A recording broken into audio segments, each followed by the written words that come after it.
বন্ধুরা, এই কাহিনী হল মধ্যপ্রদেশের সিবনি জেলা থেকে প্রায় ২০ কিলোমিটার দূরে অবস্থিত দেবপুর গ্রামের। দুপুরবেলা ছিল। গ্রামের কাঁচা রাস্তায় হঠাৎ ধুলো উড়তে শুরু করল।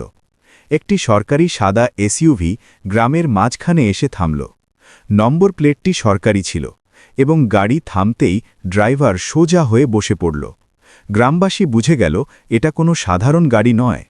গাড়ির দরজা খুলল এবং যেমনই সেই মহিলা বাইরে নামল, পুরো গ্রাম কোনো কথা না বলে নিস্তব্ধ হয়ে গেল। খাঁকি নয়, এখন তিনি আইএএসের অফিসিয়াল পোশাকে ছিলেন।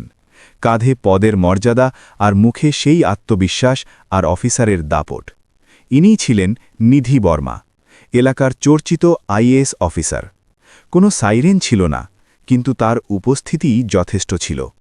ড্রাইভার ধীরে ধীরে জিজ্ঞেস করল, ম্যাডাম এখানেই? নিধির নজর সামনে পড়ল একটি খড়ের দেওয়াল দেওয়া ঝুপড়ির ওপর। তিনি শুধু মাথা নাড়লেন, হ্যাঁ। গ্রামের মহিলারা দরজার আড়াল থেকে দেখতে লাগল। বড়রা চুপচাপ দাঁড়িয়ে গেল। বাচ্চারা ভয়ে পেয়ে গেল। আইএএস অফিসার গ্রামে এসেছিলেন, কিন্তু কোনো পরিদর্শনের জন্য নয়। তিনি সেই ঝুপড়ির দিকে এগিয়ে গেলেন যেখানে ৫ বছর আগে একটি সম্পর্ক ভেঙে চুরমার হয়ে গিয়েছিল। ঝুপড়ির ভেতরে ছিল রমেশ, সেই লোকটা যে একসময় তার স্বামী ছিল। নিধি দরজার সামনে এসে দাঁড়িয়ে পড়ল। অফিসারের মতো দাঁড়িয়েছিলেন, পুরো দাপট সাথে ছিল, কিন্তু হাতটা দরজায় উঠতে পারল না। কারণ আজ তিনি কোনো অপরাধীর সামনে ছিলেন না, আজ তিনি নিজেরই অতীতের সামনে দাঁড়িয়েছিলেন।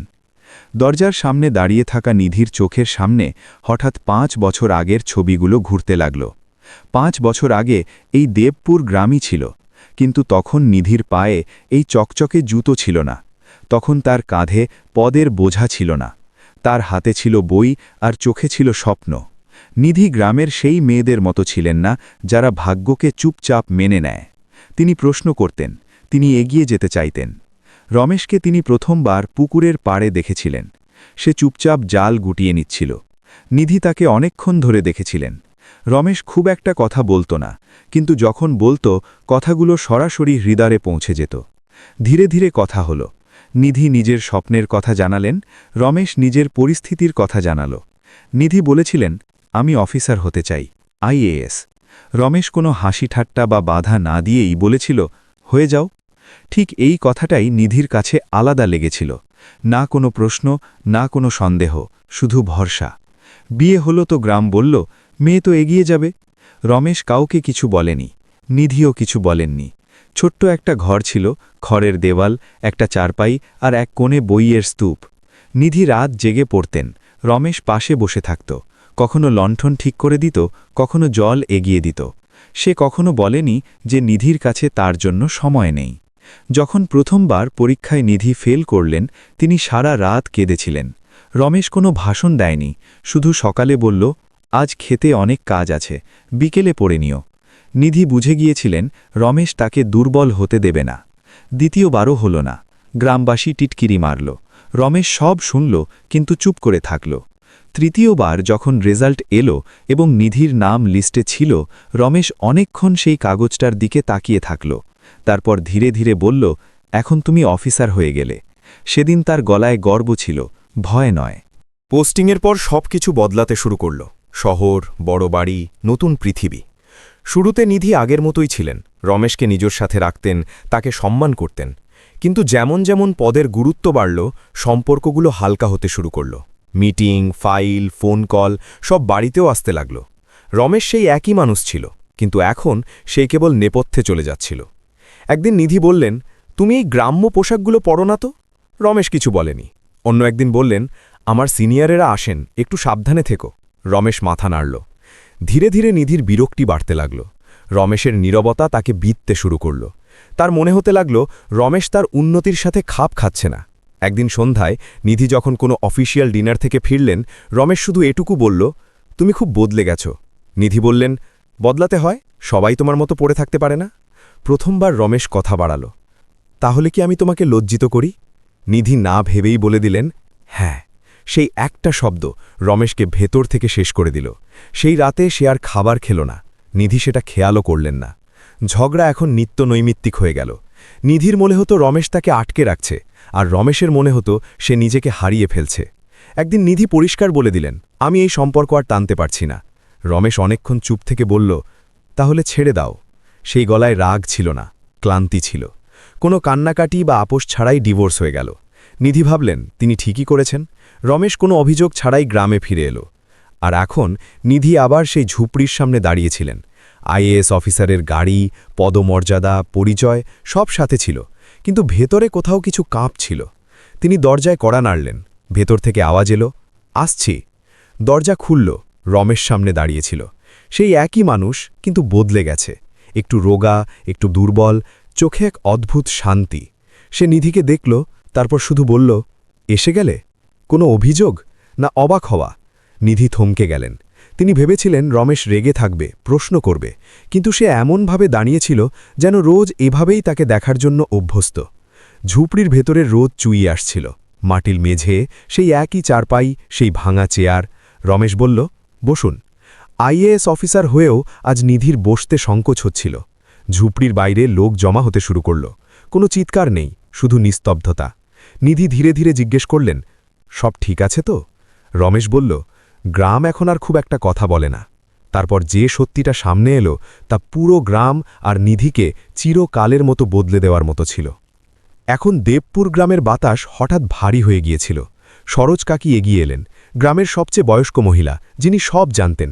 তিনি নিধির দিকে তাকিয়ে ভারী গলায় বললেন, ম্যাডাম, আপনি জিজ্ঞেস করেছিলেন সব ঠিক আছে কিনা? সব ঠিক তখন হতো যদি রমেশ কিছু বলতে পারত। নিধি অবাক হয়ে বললেন, মানে?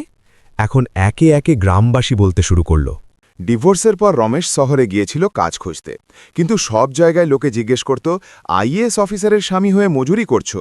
কেউ হাসত, কেউ টিটকিরি মারত। রমেশ কখনো কাউকে সত্যিটা বলেনি, শুধু বলতো, ভুল হয়তো আমারই ছিল। একজন লোক বলল, একবার একটা মিথ্যে কেসে একে থানায় ডাকা হয়েছিল। নিধির বুকটা ধক করে উঠল। কেন? বলা হয়েছিল যে ও আপনার পরিচয়ের অপব্যবহার করছে। থানায় বলা হয়েছিল, বিবির সাথে কথা বলিয়ে দাও, আইএএস তো এক্ষুনি ছেড়ে দেব। সরোজ কাকির গলা কেঁপে গেল। আর ও বলল, ও আমার বিবি নয়, ওর নাম নিও না। নিধির চোখ দিয়ে জল বেরিয়ে এলো। কাকি বললেন, সেদিন সারা রাত ও এখানেই বসেছিল। বলতো, যদি আমার নামে ওর সম্মানে কোনো আঁচ আসে তবে নিজেকে কখনো ক্ষমা করতে পারবো না। নিধি পেছনে ফিরলেন। রমেশ ঝুপড়ির চৌকাঠে দাঁড়িয়েছিল, শান্ত, যেন এগুলো অন্য কারুর গল্প। নিধি কাঁপানো গলায় বললেন, এসব তুমি আমাকে কেন বলনি? রমেশ সরাসরি তাকিয়ে বলল, আপনি তো কখনো জিজ্ঞেসই করেননি। এই বাক্যটি একটা চর মারার মতো লাগল। নিধি এখন বুঝতে পারছিলেন এটা শুধু ডিভোর্স ছিল না, এটা ছিল একটা মানুষের নীরব আত্মত্যাগ। তিনি নিজু স্বরে বললেন, আমি সাহায্য করতে চাই। রমেশ হালকা হাসল। আপনি যা দিচ্ছেন সেটা আমার কাছে আগে থেকেই ছিল, সম্মান। যদি আমি এই উর্দি খুলে ফেলি? নিধি কাঁপানো গলায় বললেন। রমেশ মাথা নাড়ল। ততক্ষণে অনেক দেরি হয়ে গেছে, আমি এখন আর নিজেকে অস্বীকার করতে পারব না। পুরো গ্রাম নিস্তব্ধ ছিল। এই নিস্তব্ধতা ছিল সম্মানের। সন্ধ্যা হয়ে এলো, সরকারি গাড়ি দাঁড়িয়েছিল। নিধি শেষবার বললেন, যদি কখনো দরকার পড়ে? রমেশ কথা শেষ করতে না দিয়েই বলল, দরকার পড়লে মানুষ নিজেই উঠে দাঁড়ায়। নিধি গাড়িতে গিয়ে বসলেন। প্রথমবার তিনি নিজের ক্ষমতা নয়, নিজের হার অনুভব করলেন। দেবপুর পেছনে পড়ে রইল, কিন্তু সেই ঝুপড়ি তার চোখে রয়ে গেল। ওদিকে রমেশ ভেতরে গিয়ে চারপাইতে বসল। দেওয়ালের দিকে তাকালো, যেখানে একসময় নিধির স্বপ্নগুলো টাঙানো ছিল। এখন সেখানে শূন্যতা, কিন্তু এই শূন্যতা ছিল আত্মসম্মানের। নিধি শহরে ফিরে এলেন। পদ বাড়ল, নাম আরও বড় হল, কিন্তু রাতগুলো দীর্ঘ হতে লাগল। প্রতিটি স্যালুটে তার রমেশের কথা মনে পড়ত, প্রতিটি প্রশংসায় সেই শব্দটা বাজত, হ্যাঁ। আর দেবপুরে লোক বলতো, সেই মানুষটা গরিব ছিল, কিন্তু ছোট নয়। বন্ধুরা, কিছু সম্পর্ক যদি দেরিতে বোঝা যায় তবে ক্ষমাও হেরে যায়।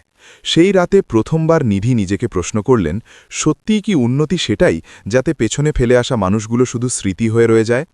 এই কাহিনী সেই মানুষের যে চাইলে কারো সাহারায় দাঁড়িয়ে থাকতে পারত, কিন্তু সে নিজের পায়ে দাঁড়িয়ে থাকাই বেছে নিয়েছিল।